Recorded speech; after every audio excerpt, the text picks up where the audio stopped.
There's something strange about this morning. No one can feel it, but it's already happening. And by the time they realize, it's already too late.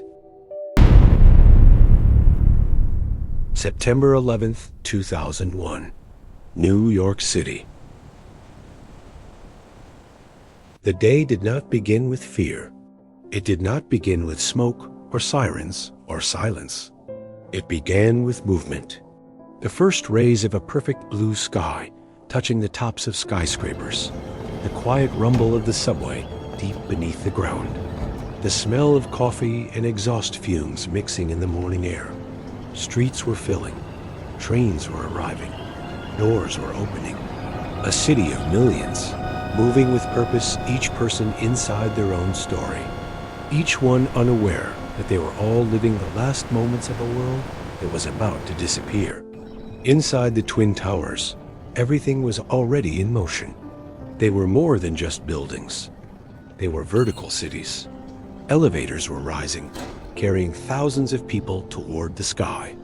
Conversations were starting over morning coffee. Computer screens were turning on, one by one, lighting up entire floors. Traders, lawyers, receptionists, janitors, chefs. More than 50,000 people. Already inside these two giants of steel and glass. Starting a normal Tuesday. From above, the city feels different.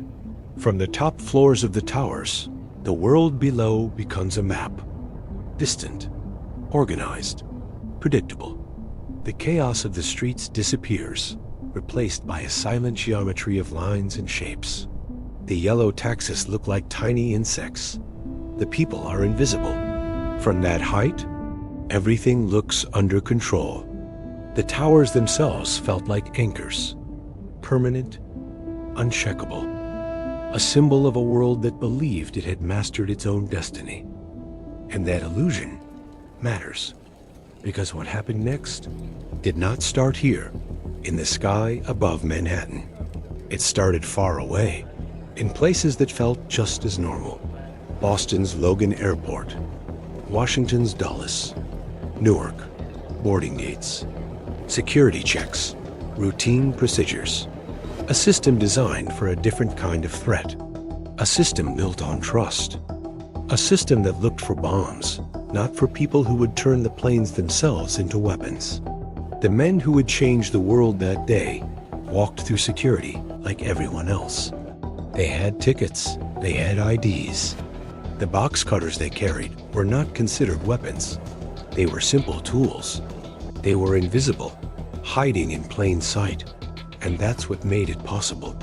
It was not a single dramatic failure. It was a system that did not expect this.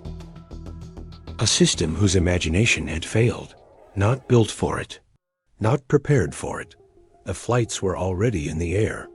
American Airlines Flight 11, United Airlines Flight 175, American Airlines Flight 77, United Airlines Flight 93. 4 planes moving across the clear blue sky, just like thousands of others. Tiny silver dots on a radar screen. Inside, passengers were reading, sleeping, listening to music.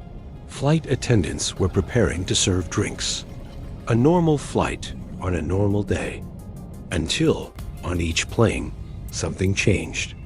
A quiet, brutal takeover. The cockpit door breached. The pilots overpowered.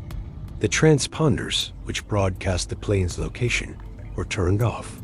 One by one, the planes went dark on civilian radar, and then they began to turn away from their destinations and toward new targets. At 8:46 a.m., the morning calm was broken. Something entered the city, fast, direct, unstoppable. American Airlines Flight 11, flying at over 400 miles per hour, slammed into the North Tower. And for a moment, no one understood. The sound was not an explosion. It was a deep, tearing sound of metal and concrete. On the streets below, people looked up, shielding their eyes against the sun. A fire? An accident? The brain tries to find a familiar pattern, a story that makes sense. Accidents happen? That's what people assumed. A terrible mistake. A small plane, maybe. A mechanical failure. Something explainable. Something temporary. But high above, in the offices of the South Tower, people could see the truth. They saw office paper fluttering down like confetti. They saw the impossible wound in the building next to them. 17 minutes later, at 9:03 a.m., there was no explanation left. Another plane appeared in the sky. United Airlines Flight 175. It banked low over the harbor, a sight so strange, so out of place, that it seemed like a movie. And then, it turned directly toward the South Tower. There was no more confusion.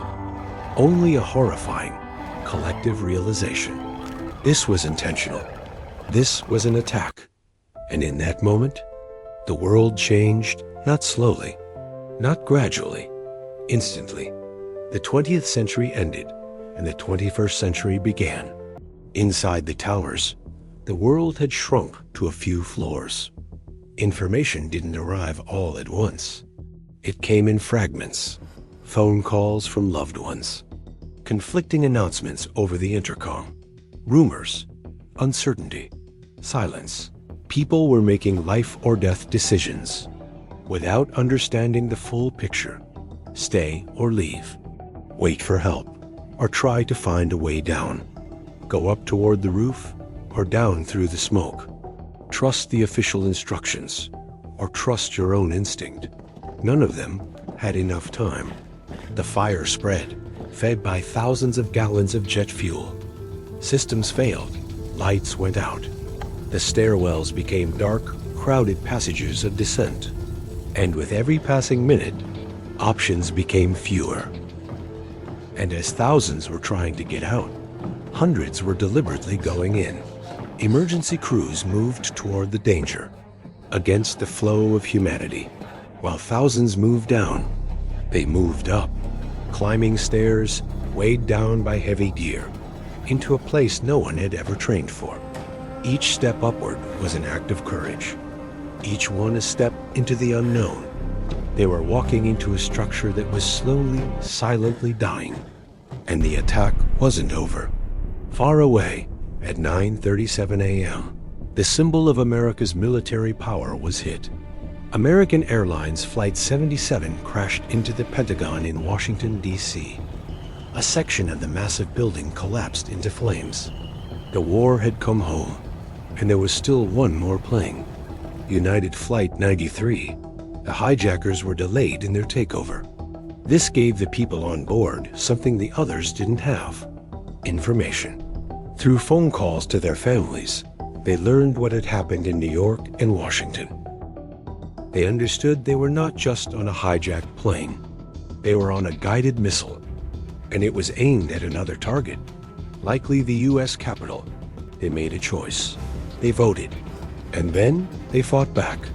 The final words heard from the cockpit recorder were the sounds of the struggle and a passenger's voice. "Let's roll." The plane never reached its target. It crashed into an empty field in Shanksville, Pennsylvania, an act of passenger revolt that saved countless lives. Back in New York, the laws of physics were taking over. The fires were too hot. The steel was weakening. At 9:59 a.m., the South Tower began to surrender. The structure failed, not in parts, not in sections, completely. In just 10 seconds, a 110-story building turned into dust and debris. It did not fall over. It disappeared, and a cloud of gray ash swallowed lower Manhattan, turning day into night. At 10:28 a.m., it happened again. The North Tower, the first to be hit, collapsed in the same way. Another roar, another cloud of dust, another moment that could not be reversed. And then there was silence. Not the absence of sound, but a new kind of sound. The sound of a city in shock. The ringing of thousands of personal alarms from fallen firefighters. The quiet flutter of office papers, covering the ground like a strange gray snow. The city didn't stop, but it wasn't the same city. Nothing was, because this wasn't just a moment in time. It became a new direction. Policies changed. Airport security changed forever. The world went to war. An entire generation would now grow up in the shadow of this day. But the most important part of this story is not just what happened that morning. It's what led to it.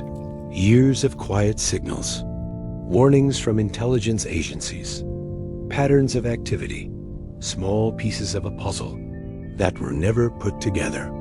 Because the most devastating events don't begin with the impact. They begin much earlier, in things that seem small, invisible, unimportant, in vulnerabilities we choose not to see. And by the time they become visible, it's already too late. Some stories don't end, they stay with us. Not just because of what happened, but because of what we choose to remember. If this kind of story makes you think, share your thoughts in the comments or leave a suggestion for future topics.